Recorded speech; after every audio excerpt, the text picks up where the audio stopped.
Keterbatasan fisik bukan menjadi hambatan untuk bekerja atau patah semangat. Seorang disabilitas di kawasan Cipete Utara, Jakarta Selatan menjadikan cobaan hidupnya sebagai amunisi untuk mencari nafkah. Kundiarto, 47 tahun, harus mengalami kelumpuhan kaki sejak tahun 2000.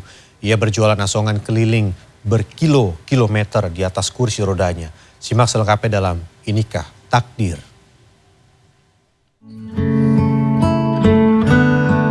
Silakan ayah bapak-bapak ibu-ibu, ada kerupuk-kerupuk, keripik-keripik, silakan dibeli selagi ada.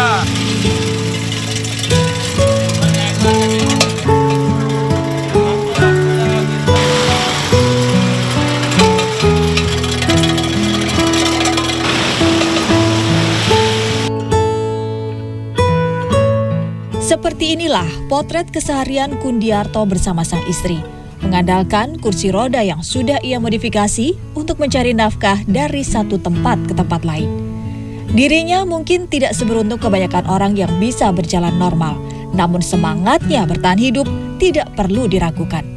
Setiap hari sejak pagi hingga petang, bahkan tak jarang sampai malam hari, hidupnya dihabiskan di jalanan untuk berdagang asongan.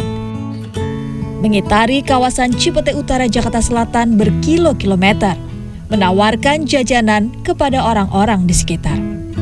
Penolakan bukan hal yang baru baginya, sebab lakunya tidak menentu. Kadang laris, kadang tidak sama sekali. Ya nggak tentu, kadang-kadang nggak laku, kadang-kadang laku. Ya paling banter itu 50.000 gitu.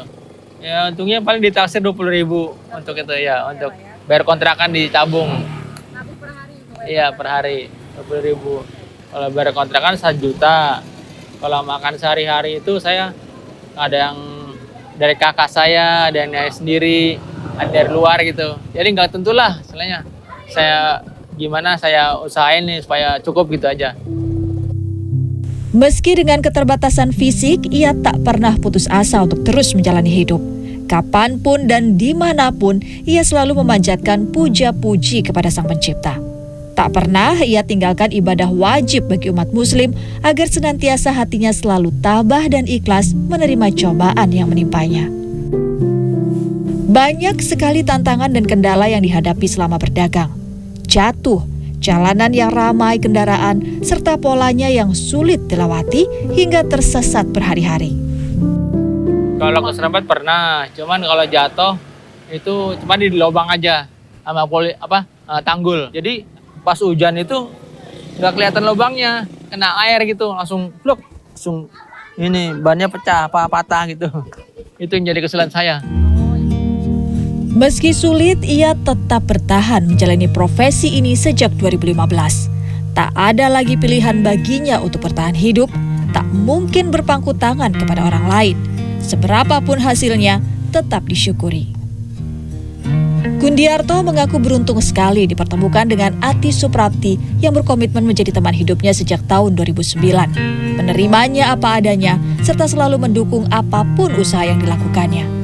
Bagi pria 47 tahun ini, rezeki bukanlah harta semata, melainkan kesehatan dan kepedulian dari orang-orang sekitar menjadi salah satu berkah yang sangat bernilai. Kasihan jadi pengen bantu.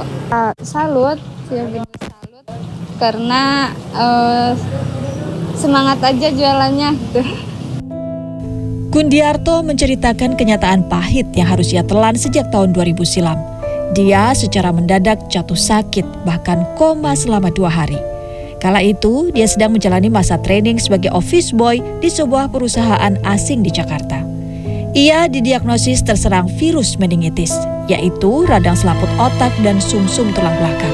Ditambah lemahnya imun tubuh sehingga menyebabkan kelumpuhan pada kakinya dan gangguan ingatan hingga sekarang.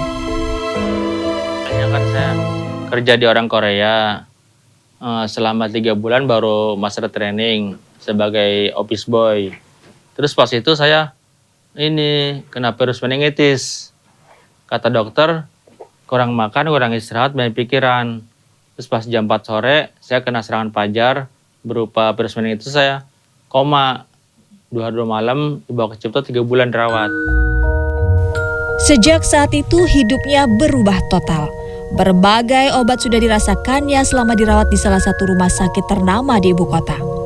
Warga Bojonggede, Bogor, Jawa Barat ini saat itu harus dipasangkan selang baik untuk menyuplai makan maupun untuk keperluan buang air. Kundiarto bukan dari keluarga berada, sehingga tak mampu melunasi biaya dan melanjutkan pengobatan di rumah. Kundi kini tengah melakukan berobat jalan. Terkadang saraf Kundi masih terasa kaku hingga mengganggu aktivitasnya. Sang istri pun mengobatinya dengan botol berisi air hangat supaya lebih rileks. Cobaan ini rupanya justru menjadi amunisi bagi Kundi untuk terus bekerja. Ia selalu mengambil hikmah dari setiap apa yang dialami. Saya sih pasrah aja, Pak. Udah terima dari Allah begini. Akhirnya saya sejalan, jalan lain gitu. Mungkin ada jalan lain yang terbaik gitu. Akhirnya saya gimana caranya nyari uang nih. Akhirnya saya bikin itu kursi roda yang saya manfaatkan untuk jadi dorongan sakit itu untuk usaha. Rutinitas Kundiarto dan sang istri dimulai pagi-pagi di kontrakan sederhana kawasan Cipete Utara, Jakarta Selatan ini.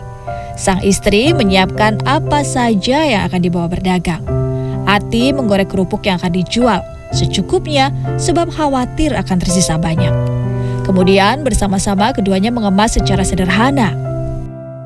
Saya mendukung terus supaya lebih baik dan itu juga saya mendoakan supaya sembuh gitu. Saya keinginannya mendoakan supaya sembuh. Yang nggak sembuh itu kan segala sesuatu Allah yang menyembuhkan. Ya kan udah berusaha, udah disyariatin, ya udah berdoa, udah berusaha semuanya, berobat, itu semuanya sudah dilakukan. Semuanya udah kita serahin pada Allah. Itu saja. Inilah bagian tersulit bagi Kundiarto dan sang istri, yaitu berpindah dari dalam kontrakan menuju kursi roda. Dengan barang dan alat-alat seadanya, serta mengandalkan tenaga tak seberapa kuat dari dirinya maupun sang istri, ia perlahan naik.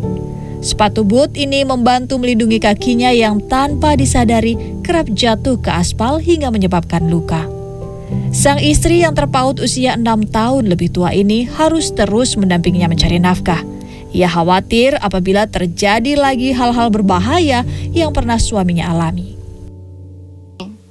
Nyasar sering. Berapa Ya. hari gitu atau Kadang 2 hari, kadang 3 hari gitu. terus pulangnya itu gimana? Pulangnya itu alhamdulillah Allah tolong ada pas temannya ketemu di jalan dibantu. Mungkin dibiarin kali dia mau naik nggak bisa, jatuh terluka. Pernah dia mau nyari mobil box gitu, mau naik mau pulang, minta tolong dianterin pulang gitu. Pernah dia terluka di kakinya, itu sampai hampir setahun baru sembuh. Baik Kundiarto maupun sang istri punya keinginan memiliki rumah kios agar tak perlu lagi susah payah berkeliling saat jualan. Sebagai pasangan suami istri, keduanya tentu berharap segera mendapat keturunan. Sebab sejak pernikahannya pada 2009 belum dikaruniai buah hati. Tawakal, tekun dan bersabar adalah kunci untuk kuat menjalani hidup penuh cobaan. Putih Fanfudi, Imam Muhairib, Jakarta.